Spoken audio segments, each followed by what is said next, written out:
Hello, Adult Sunday School Leader. I'm going to start off with a radical thought. Generosity is not something that God wants from you, but for you. Now, what do you think I mean by that? Well, I think it's not something He wants from you because God has no needs. It's something He wants for you, for your own good, because you know how it is. Money and stuff has this way of captivating our hearts, and it tears us away from God, leading us to all kinds of heartache. Well, generosity should be one of the identifying characteristics of a Jesus follower, but is it? I'm afraid that too many Christians hide their stinginess under the holy cloak of being a good steward, when in reality they're just cheap, at least when it comes to the things of God. Well, in today's lesson, the main focus is on being generous givers of money, but let's also focus on being generous in all areas of life, not just finances. Well, let's keep that in mind as we look at this week's lesson. It's a special focus lesson. It's called The Joy of Giving. The focal passage is 2 Corinthians 9, verses 6 through 15, and the point of this lesson is give generously and trust God with the outcome. Now, I'm going to have to admit, this lesson, it was tough for me to go through and figure out how I was going to say things. Hopefully, it won't be as difficult for you.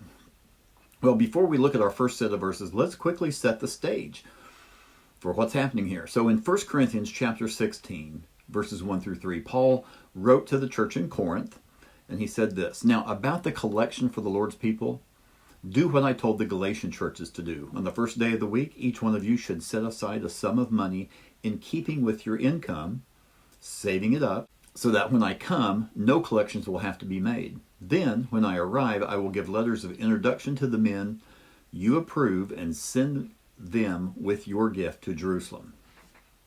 Okay, so that was in 1 Corinthians. Now in 2 Corinthians, the second letter to the same church, chapter 8, Paul encouraged the Corinthian church to excel in their giving, particularly in support of the Jerusalem church who is experiencing hardship. Paul also bragged on the church in Macedonia for their generosity despite their own poverty. He also emphasized that the willingness to give was more important than the amount. Now, in the beginning of chapter 9, it appears that the Corinthian church had been eager to help by giving, but perhaps they hadn't followed through yet. And Paul said he was going to be sending some men to receive the gift and carry it to the Jerusalem church. So it appears that Paul was holding the Corinthian church accountable to their commitment. So this is the backdrop to this week's verses, which begins in 2 Corinthians 9, verses 6 through 9. And Paul starts off with an agricultural illustration. If you sow little, you reap little.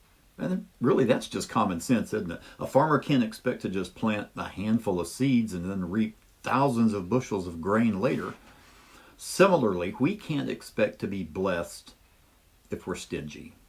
Now, I realize that this is a proof text for the prosperity gospel folks, and their spiel is, if you sow a little, God will bless you just a little. But if you sow generously, even out of your own poverty, into my ministry, then God will bless you abundantly. Well, when taken out of context, that's kind of what this verse seems to say. But there's more that follows. So let's look on here. There are a couple of qualifications for our giving to be pleasing to God. First, our giving must be intentional. Paul said to decide what your gift is going to be and then do it.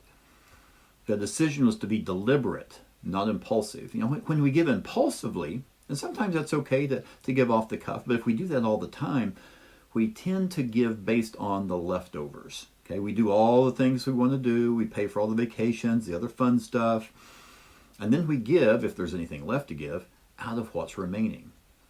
When we decide ahead of time, it's a priority. Not to be braggadocious, really, but Ruth and I have given at least 10% of our gross income to our local church ever since we've been married. So that means that when we were newlyweds, my senior year at Louisiana Tech University, and she was working about 30 hours a week at the new fast food Mexican restaurant in town. It was Ruston, Louisiana, and she was making the minimum wage of $3.35 an hour. So she's making about $100 a week. Well, we gave $10 a week to the church. You know, we really could have used that money because we were poor, newlywed college students. But what did only having 90% of our income do? It forced us to be better stewards of what we did have, not to be self-centered and frivolous with our spending as we could have been, and to rely on God. And we've continued that for 42 years. The other qualification for our giving to be pleasing to God is the proper attitude. Now, the attitude or the motive of a farmer really has no bearing on his harvest, okay? He can use the profits from his crops solely for selfish purposes, or he can give it all away to charity. His harvest is going to be the same. But we should not expect God to bless us if we're sad givers. Okay, if we're sad that we have to give up this money, or we're mad givers thinking, well, I have to do this and I'm going to write this check. I don't like it. Okay, God doesn't like sad givers or mad givers. God is pleased with the glad giver, the cheerful giver. In verse 8, Paul made the connection between generous giving and God's abundant provision. You've heard the saying, you can't outgive God. Well, that's true, but the purpose of generosity is not to make the giver more prosperous. Okay, this is not a give to get to give scheme. No, the point is that all gifts that God gives us, both spiritual gifts and material ones, are given to us to enable us to minister, to do the good works which He has prepared in advance for us to do, like Ephesians 2:10 states. Now in verse 9 of our 2 Corinthians passage, Paul quoted Psalm 112, verse 9. Now remember, in the letter to the Corinthians, Paul isn't talking about generally giving to the church, kind of like how we think about giving a tithe, but giving to help the poor, struggling church in Jerusalem. That's why Paul quoted Psalm 112:9, referencing giving gifts to the poor. Part of the blessing that God gives the one who's generous to the poor, is that their righteousness or their righteous acts will not be forgotten. They will endure forever. God will remember these deeds of benevolence, and I believe they will be rewarded. And that's referenced in 2 Corinthians chapter 5, verse 10. Let's look on in chapter 9 of 2 Corinthians, verses 10 and 11. And in these verses, Paul again uses an agricultural analogy, and God is the subject. Paul points out that God is the giver, God is the provider, God is the one who multiplies, God is the one who increases. He does all these things. Well, if we're the ones who are scattering or giving, and God is the provider of the seed, okay, that means that He's the one that makes the giver capable of giving. A seed, if it's not planted, if it's just here in my hand or it's in a bag or something, it's just going to remain one seed, right? But if it is planted, then it produces many seeds. And Jesus talked about this in John chapter 12, verse 24. Likewise, when God has blessed you with an abundance, and you don't invest it in others, don't be surprised if God doesn't continue to bless. He's generous to us so that we may be generous to others, especially to those in need. But wait a minute. Does this sound like the give to get to give theology that I just spoke against just a couple of minutes ago? Well, see, it all has to do with motive. And just like I mentioned that before, didn't I? If we give in order to get more, so that I can give again in order to get more, that's wrong. That's a wrong idea. That's a selfish motive. But if I give out of obedience and God blesses me with more, then I should continue to be generous as God is generous to me. You see, obeying God by being generous benefits three parties.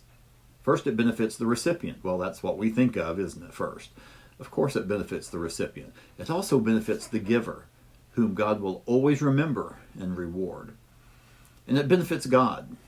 Now, that might seem awkward to say about God who has no needs. Remember, I started off by saying that God has no needs. How's this going to benefit Him? But look at the end of verse 11. The end result of this generosity produces thanksgiving to God.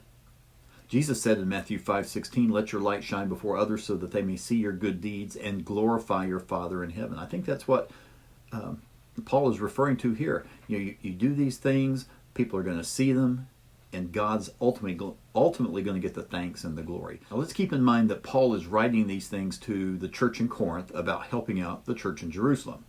I believe Paul is stating that if they are afraid of living up to their commitment because they're fearful of that loss of money, if they're afraid of that, Paul's reassuring them God would continue to supply their needs. But I also believe that we are to be sensitive to the Spirit okay, and give as He directs. I don't think that we need to give to every hand that is held out. Perhaps God is trying to teach that person a lesson about relying on Him more, and I may be short-circuiting that lesson. But if we're in tune with the Spirit, we're going to know when and whom to be generous to. Well, let's look on those last set of verses, 2 Corinthians 9, 12 to 15. Verses 12 and 13 reiterate what we've already talked about. The Jerusalem church is going to benefit. God's going to get the glory. Now, another benefit for the giver, which in this case is the Corinthian church, is that their kinship with this other church, hundreds of miles away, is going to be strengthened. Not only will their kinship be strengthened, but also their faith in God will be strengthened as well. Now, perhaps you've been in a church that supported a church plant somewhere, or maybe a struggling church, either in this country or maybe another. Maybe you've been in that church that was the supported church. If so, you know how both parties are strengthened as a result of this kind of partnership. Well, here's some final thoughts and some questions to ponder, okay? When you're presented with an opportunity to be generous, are you searching for reasons not to give, or are you searching the Spirit for guidance? At the end of Matthew 10:8, Jesus said, "Freely you have received, freely give." How does your generosity to others compare with God's generosity to you? It's not always easy being generous, is it? But keeping the result in mind can help. That generosity can glorify God and reflect Christ's own giving. And the Christian life isn't about keeping, it's about giving away. We are saved not to hoard it to ourselves, but to share it with others. The same principle applies to the material blessings that God gives us. It's kind of like what R.G. Letourneau said. It's not about how much of my money I give to God. It's about how much of God's money I keep to myself. Reflect on your giving habits. Are there areas in your life where you can sow more generously, whether it be in your time or your talents or your resources? So those are just some things to ponder. You might throw out some of those in class and see what people have to say. Maybe just make them ponder that and reflect on their own generosity. Well, next week we start a new month, a new quarter, a new series of lessons. And in June we're going to begin this series called Promises We Can Count On. Most of the focal passages are going to be from the Old Testament, and the first 3 weeks are going to be out of Genesis. So thank you guys so much for watching. Don't forget, pray for and with your class.